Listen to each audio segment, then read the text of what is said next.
तुझ्यासाठी, केवळ तुझ्याचसाठी मनाच्या अंधाऱ्या गुहेत तळमळणाऱ्या माझ्या अंतरात्मा देहाचं अंशुक फेकून समाधानाने स्वर्लोकाची द्वारं ठोठावील. चल कर्ण, आपल्या बंधू चल. तिनं माझं दंड धरून मला गदगदा हलवलं. इंद्राला पुढं घालून माझे कवच कुंडल लुटणारे तुझे वीरपुत्र सुदामन आणि शोण यांचा बळी घेणारा अर्जुन, सूतपुत्र म्हणून मला लाथाडणारी तुझी स्नुषा, सारथी म्हणून माझी प्रकट विटंबना करणारा भीम आणि भूक लागल्यानंतर ज्याला रडण्याशिवाय दुसरं काहीच माहीत नाही अशा अजान, निष्पाप, निरागस आणि कवळ्या अर्भकाला अश्वनदीच्या महापुरातील पात्रात लोटण्या इतकी जिची मातृप्रेमाची गंगा पवित्र आहे अशी तुम्ही सर्वजण माझ्या परत बंधू, पती आणि पुत्र म्हणून स्वीकार करायला आज तयार असाल तर खरोखरच तुम्ही महान ढोंगी आहात. ढोंग हे असनातन आहे हे सिद्ध करण्यासाठीच मीही तुझ्याबरोबर येऊ काय?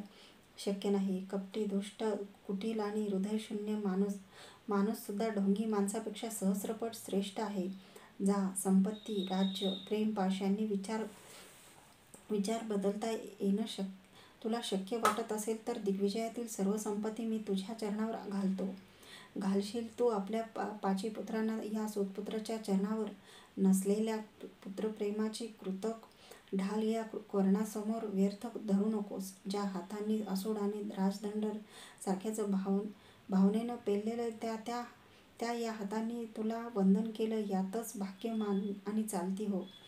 नसलेले पुत्रप्रेम. सांग, माझ्या रथाला 6 घोड्याऐवजी 5च जोडलेले तुला कधीच दिसले नाहीत काय?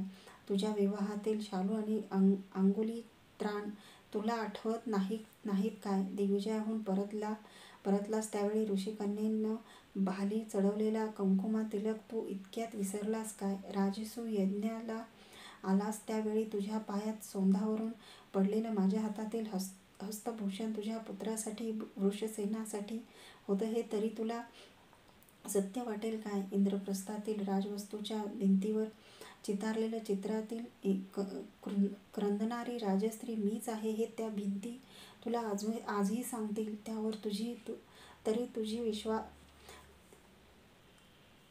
तरी तुझा विश्वास बसेल काय? आखाड्यातील तुझा पराक्रम पाहून तुझ्या वियोगानं दाटलेल्या दुधाच्या पाण्यामुळं भिजलेले माझं कंचुकी तुला ऐकून तरी माहीत आहे काय? सांग, तू माझा पुत्र आहेस असं या हस्तिनापूरच्या चौकात मी आज गर्जून सांगितल्यानंतर तुझा माझ्या मातृत्वावर विश्वास बसणार आहे काय? बोल. तशी तुझी इच्छा असेल तर मी त्यालाही आज तयार आहे. तू खूप तयार असलीस तरी ते मान्य करण्याची आज जगाची तयारी आहे काय? आणि मला तर त्याची आज आवश्यकताही नाही. जन्मल्याबरोबर माझा त्याग करताना काहीही न बोलून तू मला अर्धवट मारलंस आणि नको त्या नेमक्या ऐन वेळी नको ते वारेमाप बोलून तू मला संपूर्ण ठार मारलं आहेस. केवळ आजचा शुभ मुहूर्त तुला माझ्यासमोर येण्यासाठी योग्य वाटला काय? सांग, यावेळी माझ्या ठिकाणी तुझा भीमच असता तर हातातील गदेचा प्रहार कसलाही विचार न करता तुझ्या या मस्तकावर करून तुझ्या रक्तानं पायाखाली मरुभूमी भिजवण्याचा विक्रम करायला तो विसरला असता काय? माझ्याऐवजी युधिष्ठिर असता तर राजवस्त्र फेकून देऊन भगवी वस्त्र पांघरून संन्यस्त म्हणून तुम्हा सर्वांना टाकून तो हिमालयात गेला नसता काय? तुझा प्राणप्रिय अर्जुन असता तर आपलं गांडीव तुझ्या कंठात अडकवून त्यानं आज तुला गदगदा हलवलं नसतं काय? पण मी मात्र तुला वंदन केलं आहे. उगाच लीनत्व पत्करून खोटा मान मिळवायचा म्हणून नव्हे, तर श्रीकृष्णानं सांगितलेल्या नात्याची जाणीव जागती ठेवली आहे म्हणून. मात्र तू मला काय दिलं आहेस? शत्रूही देणार नाही असे दुःखाचे कड. डोळे फोडले तरी काहीही दिसणार नाही असा कोंदटविणारा संभ्रम. जा. राजमाते केवळ पुत्राला जन्म दिल्यानं कोणतीही स्त्री माता होत नसते. उलट जन्म न देताही संस्काराने एखाद्या मातीच्या गोळ्याची मूर्ती करता येते. हे एका राजस्त्रीला न जमलेला महत्कार्य एका शूद्र स्त्रीनं, राधामातेनं करून दाखवलं आहे. जा राजस्त्रिये, राजवाड्यात, पर्णकुटीत, अरण्यात, कुठेही जा. तू एक भ्रांतचित्त माता होतीस आणि राहशील. रामासाठी तडफडून मरणारी कौसल्या माता तुला कळली नाही. मातृत्व हा स्त्री म्हणून मिळालेला सर्वात श्रेष्ठ वर तू शाप म्हणून जीवनभर वागवलास. याचक म्हणून आले नसशील तर सत्वर इथून दूर जा. या गंगेच्या पवित्र किनाऱ्यावर क्षणभरही उभं राहण्याचा तुला कोणताच अधिकार नाही. नाही, मी जाण्यासाठी आले नाही, तुला नेण्यासाठी आले आहे. रामासाठी प्राण त्यागणारी कौसल्या राजकक्षात होती. तिचा कोणताही पुत्र रावणाला मिळाला नव्हता. मी पर्णकुटीत आहे. कशासाठी? राजमाता म्हणून मिरवण्यासाठी नाही. पुत्रा, तुझ्या धवल जीवनावरचा कलंक धुवून काढण्याची संधी कितीतरी मिळेल म्हणून निकरानं मी जिवंत राहिले आहे. पुत्रा, तुझ्या धवल जीवनावरचा कलंक धुवून काढण्यासाठी.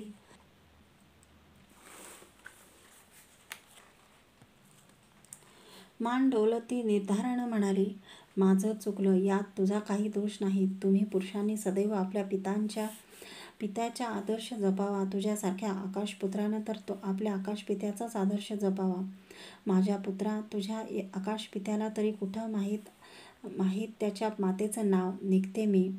ओघळणाऱ्या अश्रूंचा पूर न सावरता ती वळून वाळू तुडवीत चालू लागली. तिच्या पायांच्या ठशांची चाकोरी वाळूवर एकसर उमटत चालली. ती पाहताच मला शोनाची एकदम आठवण झाली. त्याच्या पायांची अशीच चाकोरी मी अनेक वेळा या गंगा किनाऱ्यावर पाहिली होती. शोन आज नव्हता, पण त्याच्या स्मृती माझ्या अंतरंगात जिवंत होत्या. वसुदादा म्हणणाऱ्या त्या सारथी पुत्राचा माझ्याशी तसा रक्तामासाचा कोणता होता संबंध? तरीही निर्भेळ प्रेमाची बकुल फुलं त्यानं मला जीवनभर वाहिली नव्हती काय? तो गेला होता तरीही सुकलेल्या बकुल फुलांचा सुगंध मागं रेंगाळतो तशा त्याच्या आठवणींचा सुगंध माझ्या अंतरंगात आजही दरवळतच होता. एक सारथी असूनही एका क्षत्रियावर निर्हेतुक प्रेमाचा वर्षाव त्यानं केला नव्हता काय? आणि मी मात्र माझा भार 9 मास उदरात बाळगणाऱ्या माझ्या प्रत्यक्ष जन्मदात्रीला आज लाथाडीत होतो. तपांचा पुत्रवियोग सहन करणाऱ्या माझ्या मातेला ठोकरत होतो. बरं वाईट कसंही असो, मला मिळालेलं हे जीवन तिच्यामुळंच अस्तित्वात आलं नव्हतं काय? या योद्ध्यांच्या जगात एक सेनापती ही सर्वांनी लादलेली मोठेपणाची धुंदी घेऊनच पुढं जगायचं काय? तिनं स्वतःसाठी माझ्याकडं असं काय मोठं मागितलं होतं? एकदा माता म्हणून मी मारलेली हाक, जीवनभर सगळी कर्तव्य काटेकोरपणं करणारा मी पुत्र कर्तव्यापासून मात्र आज वंचित होत कुठंतरी चाललो होतो.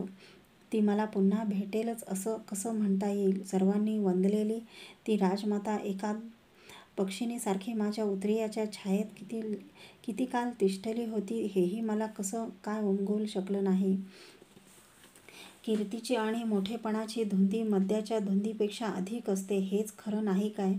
कोण कुणाचा सेनापती, कसला योद्धा, कसला महारथी जो आपल्या मातेला लाथडतो त्याला कुठंतरी असलेल्या स्वर्गाच्या प्राप्तीची आशा करण्याचा काय अधिकार? मातृश्रद्धा हाच स्वर्ग, तेच मुक्तिस्थान. मातृऋण हेच सर्वश्रेष्ठ ऋण.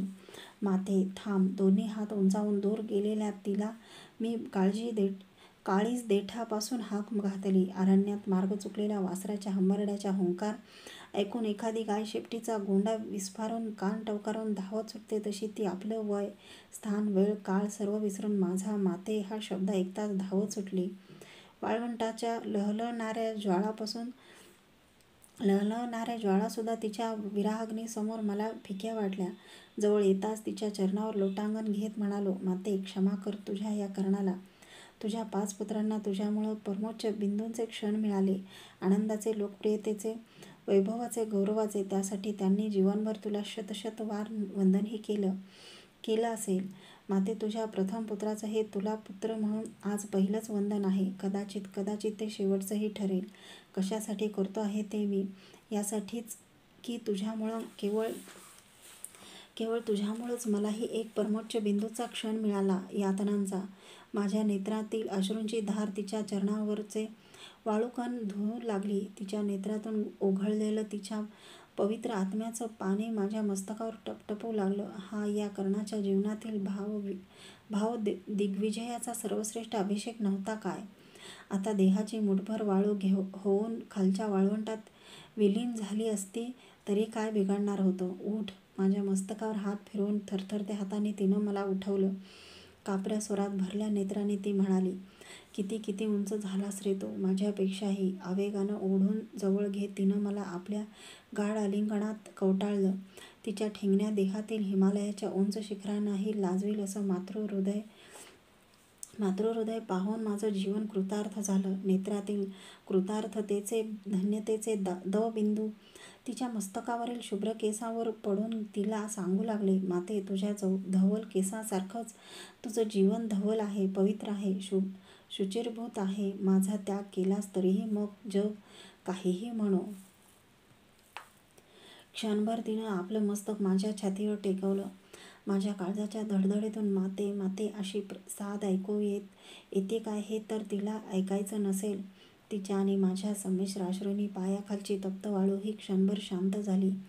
सभोवतीच्या वाळवंटाला कोण आनंद झाला होता. तेजाच्या पुत्राचं त्याच्या तेजस्वी मातेशी झालेलं हे पुनर्मिलन सूर्यदेवांना सांगण्यासाठी तप्त वाळवंटाशिवाय तिथं दुसरं होतं कोण?